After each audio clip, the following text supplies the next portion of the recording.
war is first, but it's a new galaxy. We need to be ready for any situation, including combat. I'm Liam Costa, Security and Response Specialist for the Pathfinder team. Before we set out, you need some basic firearms and mobility training. The name of the game is adaptability. Only so much cargo space on the arcs, so initiative weapons and armor, designed to be customized multiple times in the field. There's 4 main types of guns to work with: pistols, shotguns, assault rifles, and sniper rifles.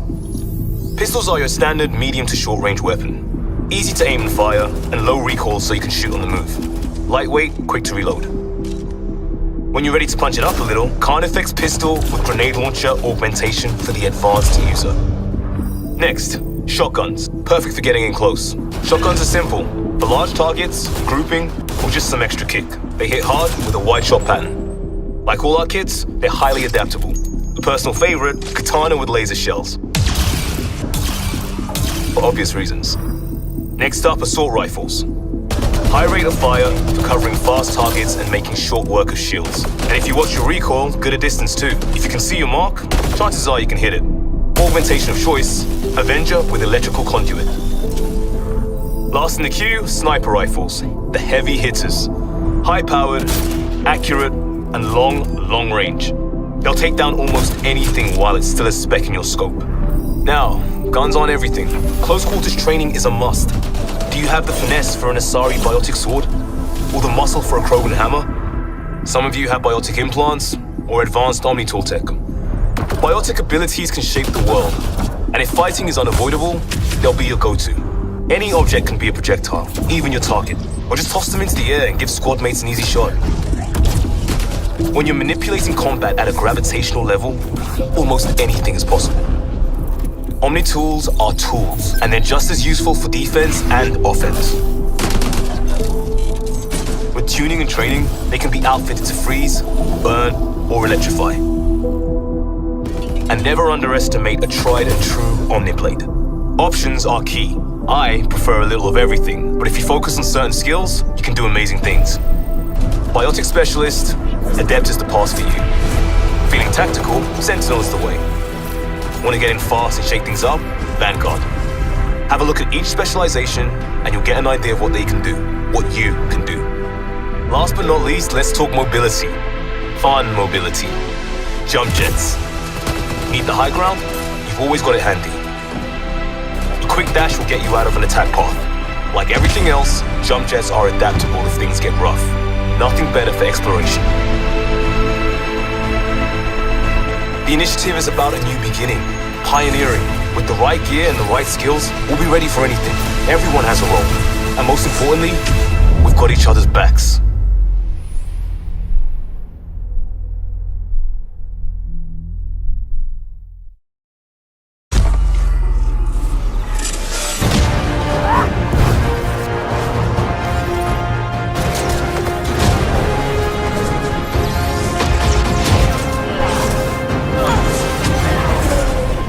Welcome to the Mass Effect Andromeda gameplay series.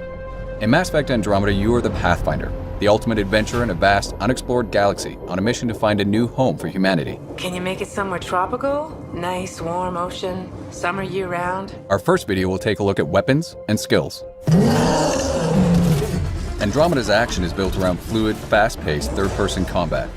Our combat offers amazing freedom of movement with the use of a jump jet that allows you to jump, evade, and even hover while you're fighting. You'll also notice a new dynamic cover system that allows you to seamlessly use almost anything, including your own vehicle, for cover.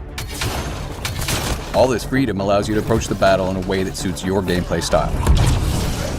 Let's take a closer look at our weapons. In Mass Effect Andromeda, there are 4 categories of guns: pistols, shotguns, and sniper and assault rifles, plus a range of melee weapons for up-close combat. All guns are available to every player. There are no class restrictions. So if you decide you want to try something new, it's as easy as switching your loadout. Guns and gear in Andromeda fall into 3 technology types based on where the tech comes from. Milky Way weapons typically use physical projectile ammunition that's similar to the types of weapons you might be familiar with from our original games, with some advancements, of course. These are high-impact projectile-based guns. They're great against most non-shielded targets, but require you to keep an eye on your ammo. Remnant weapons typically use beams, have a high rate of fire, and are extremely accurate. They use the overheat system and don't rely on ammo, so you'll never run out of ammo, but you'll have to wait for your gun to cool down from time to time. Helios weapons are technology from civilizations that live in the Helios cluster of Andromeda. They are generally plasma-based, which means they are slower speed, but benefit from heat-seeking technology. While some are charge-based, the longer you charge them before releasing, the harder they hit. Melee weapons vary in both damage and speed. Hard-hitting hammers do maximum damage, while lightning-fast shivs or swords allow you to get in and out of harm's way with maximum speed and precision. In addition to weapons, you can also develop skills and abilities. Like the weapons, there are no restrictions on what skills you can choose, and each of the 3 main categories is designed to facilitate a certain style of play. Combat skills are great if you want to focus on weapons, gear, and making your character the ultimate soldier. These skills focus on improving weapon damage and accuracy, as well as giving you the ability to use flak cannons, grenades, trip mines, and more. Tech skills allow you to equip your Pathfinder with more experimental weaponry, or focus on strategic improvements for you and your squad. Cryo Beam and Flamethrower give you more offensive punch, while skills like Invasion or Energy Drain weaken your opponents and make them easier to take down. Want a little extra help? Deploy your own assault turret. Last but not least, biotics. By controlling dark energy, your Pathfinder can harness the power of mass and gravity. Biotic skills like pull and throw allow you to literally control the battlefield, using your enemies as a shield or even a weapon. Abilities like Annihilation Shield or Singularity can disrupt and damage anything or anyone caught up in their powerful grip. Each skill can be upgraded to become increasingly more devastating and effective. Each also has choices to make when upgrading, offering you more ways to customize your playstyle. Now that we have the basics down, let's put this into action. In this case, our Pathfinder is equipped with a sniper rifle and a shotgun, and they've got their 3 powers selected. You'll notice that different enemies each behave in unique ways. Some will keep their distance and try to snipe us. Others will charge right in and try to flush us out of cover. Sticky Grenades is an advanced version of the Omni Grenade combat skill. They're effective against just about anything, but they have a limited supply. Enemies each have different strengths and weaknesses. For most, headshots inflict maximum damage, but you'll need to pay attention to their health bars. Yellow means they've got armor and won't be as susceptible to certain weapons and powers. Blue means they're shielded, and in addition to being more resistant to biotics, you'll generally need to deal with those shields before their health goes down. And just like you, their shields will recharge if you don't finish them off quickly. Tactical Cloak is a tech skill that allows you to evade enemy detection and inflict increased damage when attacking from cloak.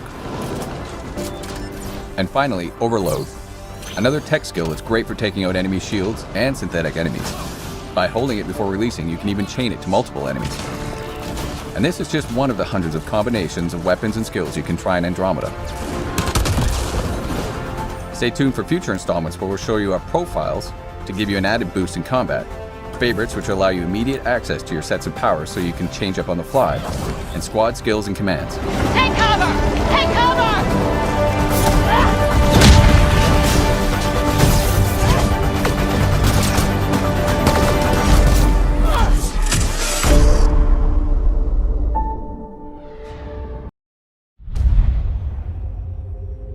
Welcome back to the Mass Effect Andromeda gameplay series.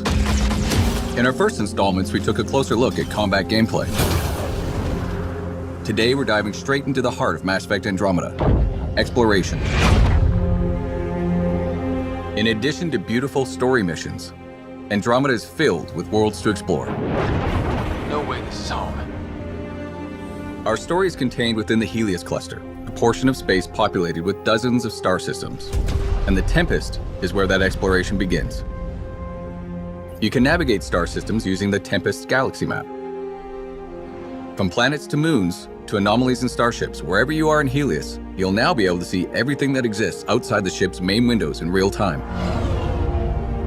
In Andromeda, there are over 100 planets to discover, and a handful of beautifully crafted worlds can be landed on. And that's where the adventure really begins. Each world you visit has its own story, its own characters, and of course, its own challenges. Today, the world we're going to visit is called Eladin. Exploring the opening landing area called Paradise, you'll quickly discover that the heat on this planet can be deadly. Water is scarce, and mysterious ancient artifacts dot the landscape guarded by dangerous remnant creatures. Basically, to live here, you have to be desperate, or Krogan. But even the Krogan aren't happy, and they don't trust anyone from the initiative, least of all a Pathfinder. How you deal with the Krogan and these challenges will ultimately determine your success on Eladin. We need the Krogan, and the Krogan need us. Before you set out, you'll get an update from your AI, pointing out key locations. The Revenant monolith suggests this was indeed supposed to be a golden world. We're going to start the adventure by heading over to the Krogan colony, but the choice of where to go is ultimately yours. Our all-terrain rover, the Nomad, is key to quickly covering the expansive landscapes throughout Andromeda.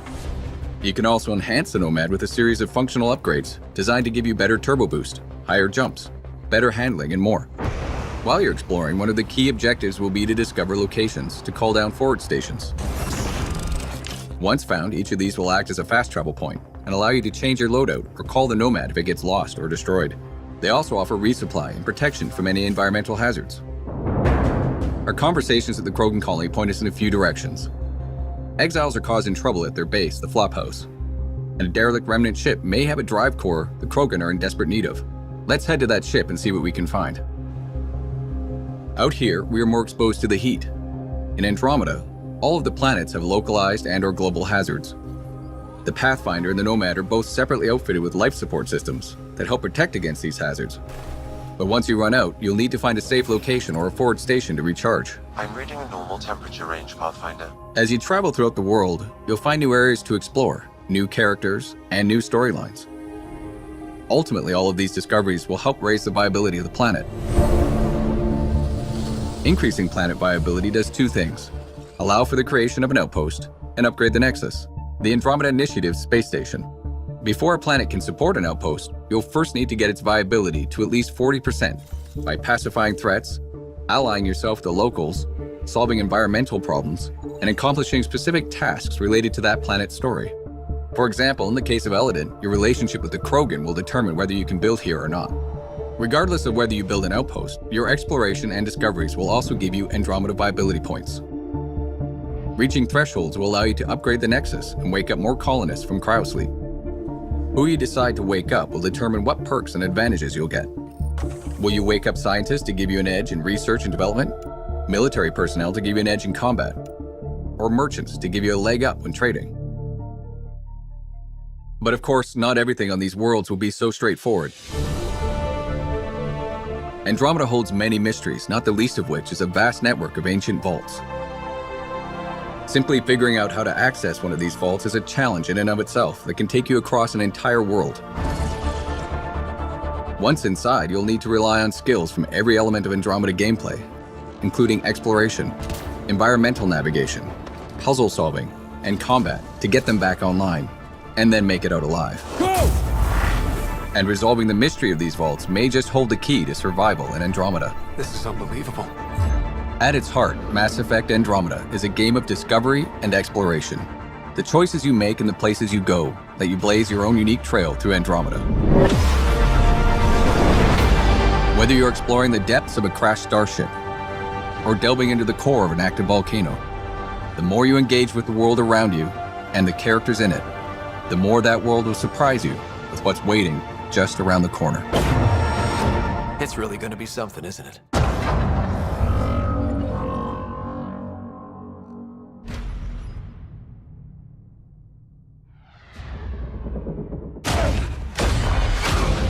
Welcome back to the Mass Effect Andromeda gameplay series. In this video, we will take a look at profiles, favorites, and your squad.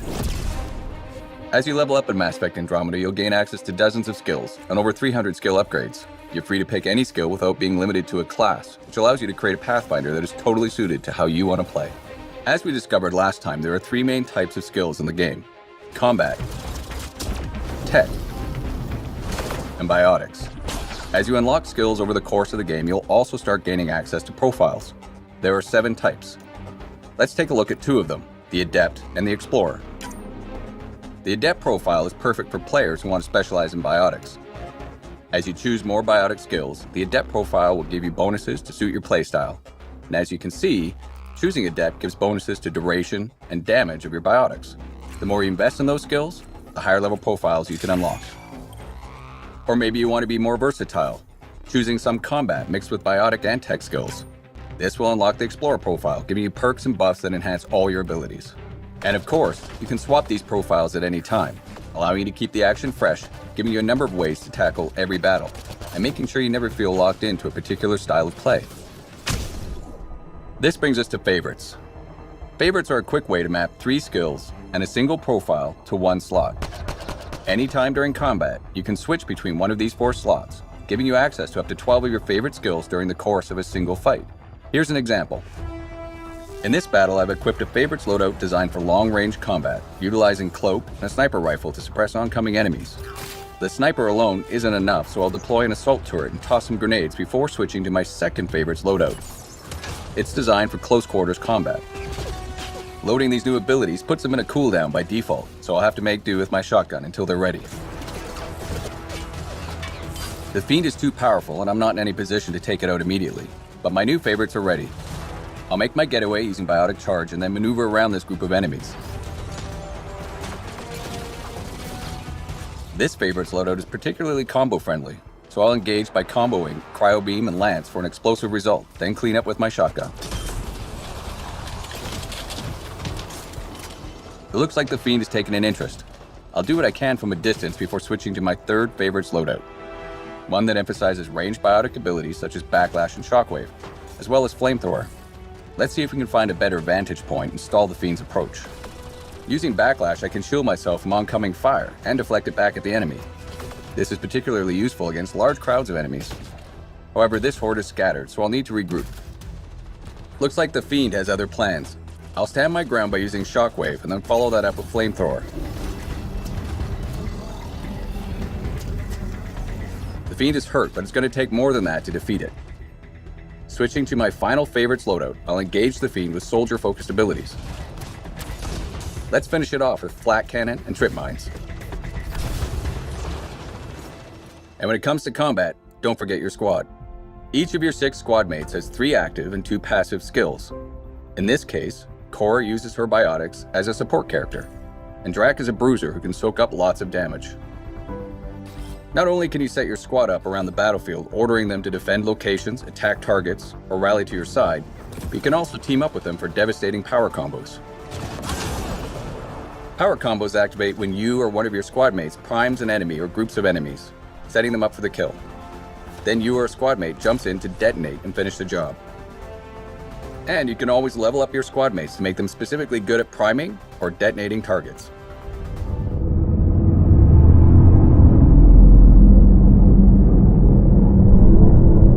We're explorers first, but it's a new galaxy. We need to be ready for any situation, including combat. I'm Liam Costa, Security and Response Specialist for the Pathfinder team. Before we set out, you need some basic firearms and mobility training. The name of the game is adaptability. Only so much cargo space on the arcs, so initiative weapons and armor, designed to be customized multiple times in the field. There's 4 main types of guns to work with: pistols, shotguns, assault rifles, and sniper rifles. Pistols are your standard medium to short range weapon. Easy to aim and fire, and low recoil so you can shoot on the move. Lightweight, quick to reload. When you're ready to punch it up a little, Carnifex pistol with grenade launcher augmentation for the advanced user. Next, shotguns. Perfect for getting in close. Shotguns are simple. For large targets, grouping, or just some extra kick. They hit hard with a wide shot pattern. Like all our kits, they're highly adaptable. A personal favorite, katana with laser shells. For obvious reasons. Next up, assault rifles. High rate of fire for covering fast targets and making short work of shields. And if you watch your recoil, good at distance too. If you can see your mark, chances are you can hit it. Augmentation of choice, Avenger with electrical conduit. Last in the queue, sniper rifles, the heavy hitters. High-powered, accurate, and long range. They'll take down almost anything while it's still a speck in your scope. Now, guns aren't everything. Close quarters training is a must. Do you have the finesse for an Asari biotic sword? Or the muscle for a Krogan hammer? Some of you have biotic implants, or advanced Omni-tool tech. Biotic abilities can shape the world, and if fighting is unavoidable, they'll be your go-to. Any object can be a projectile, even your target, or just toss them into the air and give squad mates an easy shot. When you're manipulating combat at a gravitational level, almost anything is possible. Omni-tools are tools, and they're just as useful for defense and offense. tuning and training, they can be outfitted to freeze, burn, or electrify. And never underestimate a tried and true Omniblade. Options are key. I prefer a little of everything, but if you focus on certain skills, you can do amazing things. Biotic Specialist, Adept is the path for you. Feeling tactical, Sentinel is the way. Want to get in fast and shake things up? Vanguard. Have a look at each specialization, and you'll get an idea of what they can do, what you can do. Last but not least, let's talk mobility. Fun mobility. Jump jets. Need the high ground? You've always got it handy. A quick dash will get you out of an attack path. Like everything else, jump jets are adaptable if things get rough. Nothing better for exploration. The initiative is about a new beginning, pioneering. With the right gear and the right skills, we'll be ready for anything. Everyone has a role. And most importantly, we've got each other's backs.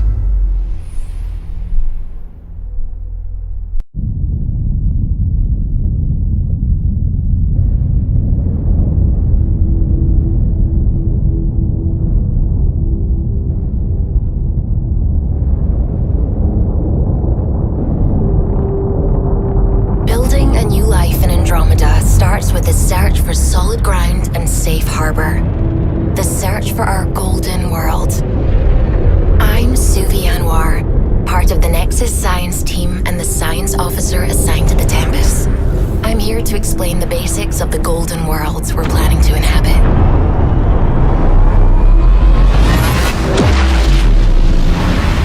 Without mass relays, our first wave of arcs will focus on a pocket of stars called the Helios Cluster. In a galaxy of 1 trillion stars, Helios has rich resources and 7 promising golden worlds. We have labeled habitats 1 through 7. These worlds represent our best chance to find a new home.